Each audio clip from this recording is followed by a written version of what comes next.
I think you need to lie. And I think you need to not be yourself.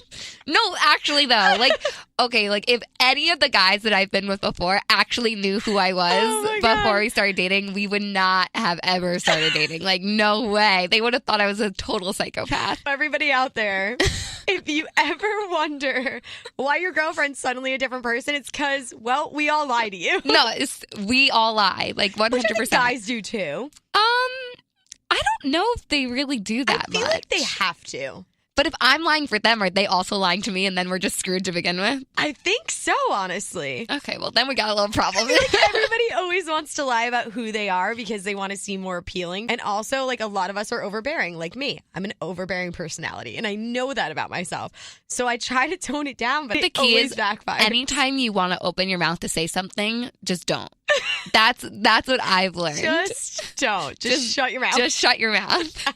I don't know if I could do that. I'm really bad at shutting my mouth. I talk someone who all the time. I haven't been on so I've been on one date since the breakup. That's a huge thing too. Yeah. I've never really gone on dates because every guy I've ever dated, I've known already. Yeah, so this is someone I did know. So like anyone that I've dated, like I've had a casual fling with since the breakup is someone that casual fling. Well, like some of them took me out on dates. Wink, some of them wink. it was just playing PlayStation, PlayStation 4. No. Mario Kart. So they have been people I know. So like I haven't gone on a date with a stranger yet. Like I haven't done that. So these are people that like it's scary. like, oh, let's catch up because we did know each other at one point. So let's catch up on our lives now. But I don't know. I don't know how to meet someone and I don't know how to talk to them. I think it just flows naturally. It's also eventually. weird to try and find someone. Where do you meet people to date? So I don't know. So I've literally been hitting up guys that I used so to. on the same page with like we I have don't no know idea how what to the meet. fuck we're doing. So I've been hitting up guys that I had crushes on in college, Love it and I've been so like, much. hey Matt, like, hey. Are you still single? I swear I did that, and we went out, and it was fun. That was one. Now, since the wedding that I had, my sister's wedding, her husband's brother. Beautiful, by the way. I didn't get to say that before, but thank I did. you. I saw pictures. Thank you guys you. all looked beautiful. It was such a fun day. Oh my gosh. But my now brother-in-law's brother is around our age. He's a year older than me. He's like 25, 26. Mm-hmm. And he has a lot of single guy friends. And at the wedding, Heck yeah. all their parents were going up to my now sister's father-in-law asking to set them up with me. So I have Go ahead. Nothing has been set up Hair yet. I didn't do it. Ricky did it. I didn't do the hair flip. But like, I think that's eventually how I'll meet someone is being set up. That's probably the best strategy to have. Especially being Jewish too. Like all the family friends know who's single and they start setting up. Is that something that's in your qualifications? So I've never dated a Jewish guy ever. Okay. And I've never hooked up with a Jewish guy. Oh, that's a lie. Never mind. Because I know from the friends that I do have that are Jewish that their parents typically like for them to try and date someone who's Jewish. So my parents, they did put the pressure on when we were younger as like a joke. And then when I dated my last boyfriend who wasn't Jewish, they didn't seem to really mind as long as he treated me well. Mm-hmm. But I think now that we broke up, they're more interested in me dating a Jewish guy. That's a lot of pressure too. It's not even just only Jewish people that do that. Catholics do it. Christian people do it. I have one friend who we were just having this conversation last night about his entire life. His parents used to always joke about it, but not really joke about it. Like, hey, better date a Christian girl. But it's like, okay, ha ha. But are you serious? But like they are serious. And they are. And it's a lot of pressure to put on yourself to kind of also. Especially because I don't run in a circle of Jewish guys. Like I just don't. So, hey, Jewish guys, listen, hit me up. Oh my gosh. Now I feel like more so than when we were younger. Maybe it's just me. I want my parents' approval of who I date. Yeah. When I was younger, I gave zero fucks. Yeah, I was like, I really don't care. It's funny because I feel like I went through that transition with my last boyfriend. Like, I feel like we started and I was like, I don't care what my parents think about him. Like, I know he's not Jewish. Like, I'm going to date him. And that was fine. And then as I left college, I realized most of my time is spent with my family. Like, majority of my time, especially because they live in New York. So I'm with them when I'm not with my friends. And especially after college, it's like you're constantly with your family for events or whatever, holidays, especially in the Jewish religion, we have lots of holidays. So you do. So we're with each other a lot. And I have 2 sisters, so we're like all really close. During that transition, that's when I realized he didn't really fit in. I mean, we broke up for other reasons, but that was definitely something where I just noticed he like one is not like the other. And it wasn't the religion. It was like personalities and the way we were brought up and stuff and family values and stuff. Personalities and getting along with the people in your life is so difficult to find. Mm-hmm. And that's another added pressure. I'm just really realizing how much pressure is put on dating the right person. For I want somebody who meshes well with my family, which my family can be really difficult sometimes. So I want somebody who really meshes with my family and my friends, who also can be difficult sometimes. And I've had other relationships where that didn't happen. And that should have been the red flag number 1, where I'm like, okay, my family isn't getting along with him, or my friends aren't getting along with him, or nobody likes each other type of thing. And I never listened to my instinct ever. Yeah. Because again, when you're in love with someone, you're so fucking stupid. Yeah. You're just so dumb when you're in love, and you don't listen to all of your natural instincts of, hey, this isn't going to work because these things are not meshing well. Yeah. It took me about like 6 months to really listen to what my head was telling me. Like, it was constant where I knew we weren't meant to be together, and I was trying to come up with excuses but in the end it's just like we did not belong together. We just never belonged together. And there ain't no point in wasting your time. No, especially not being right now. I just turned 24 and I am not looking to waste my time. You're not anymore though. I'm so excited for you and all the things that you're doing. Thank you. I kind of just want to like sneak into your like suitcase and go on all these trips with you. Yeah, well, we can hang out during the week. I'm down for weekday happy hours. Yes, I love it. I am like full of all this free time to do things that I actually want to do, which is so crazy to me that sometimes it's overbearing. Like, I'm like, what can I do today? I have nothing but time. What should I do? But that's exciting. You have your whole life ahead of you right now. It is exciting. It's clean slate. It is. All the way. Dating somebody, you realize a lot about yourself and you kind of renew who you are. Yeah. You go through a whole phase of realizing who you actually are, what you actually want in life. Yeah. When in this last relationship, I feel like I lost me. I feel like I lost a huge part of myself. And that happens to a lot of people in relationships. They lose who they actually are.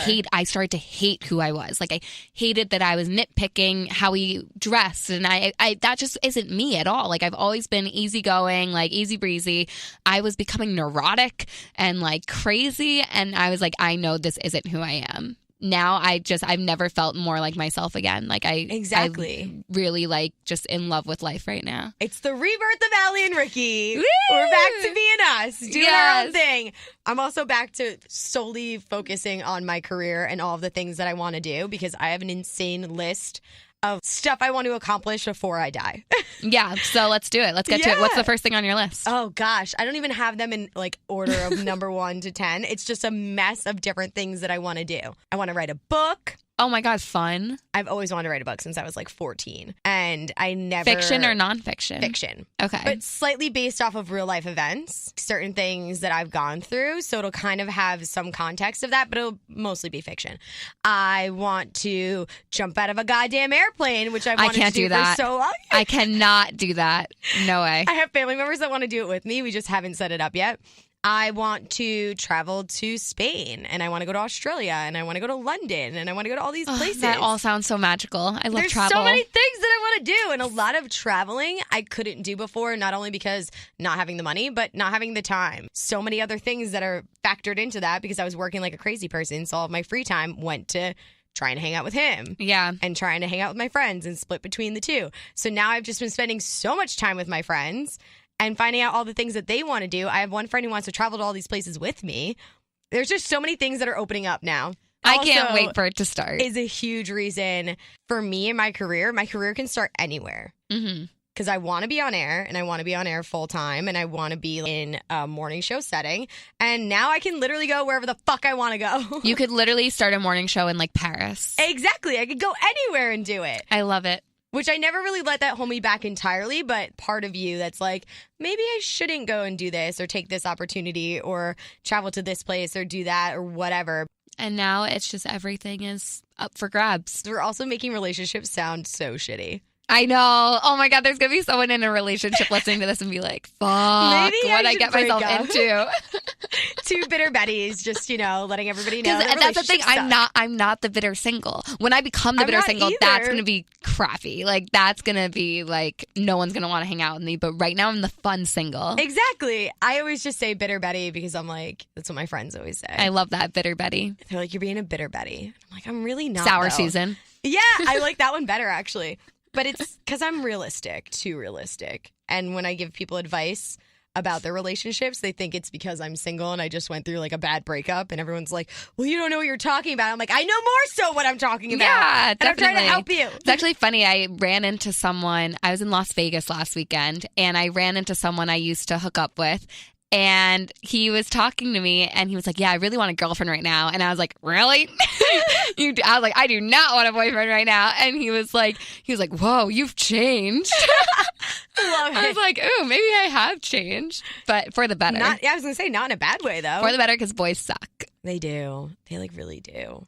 But I feel like girls are bitches sometimes. Oh, girls are horrible too. So it's like, it's just us two against the world. Yeah, and I always say this whenever I'm like, guys suck. And everyone's like, well, just switch to girls. I'm like, first off, that's not just what you do. Yeah, it's just not how it works. Second of all, girls are terrible too. We're all just terrible humans to each other. Definitely. But I feel like the second, like, okay, if you're in a relationship, like I was starting to become the psycho just like in the relationship, that's when you know it's not meant to be. Like Absolutely the second not. You're not yourself. So any time that there's like the psycho in the relationship, that's when you know it's not meant to be. Yeah, one person's always the psycho every time. And it's not necessarily right off the bat. Like for me, it really took to the last year. Each other. Yeah, because we lie to each other right off the bat. So first there's the lying. Then you slowly find out the truth right around when they fall in love with you. You start like, telling the truth. The second my boyfriend told me he loved me, I was like, yes, I can be myself. Got him. Fell under my spell. What up? I need a whole dating strategy. I need the book you could No, write I will literally tell you my strategy when we're off the mics because no one else can know. When we're off. This is a secret strategy. Top secret. I'm telling you, it works. It works. I had it so planned out one time where I turned to my friend and I was like, okay, this week he's going to get my number. Next week he's going to invite me to the movies. The week after that, he's going to be so in love with me that he's going to ask me to be his girlfriend. And I swear it happened in 3 weeks just like that. That's insane. Who knew you were such a dating guru? I know. Well, it happened once. The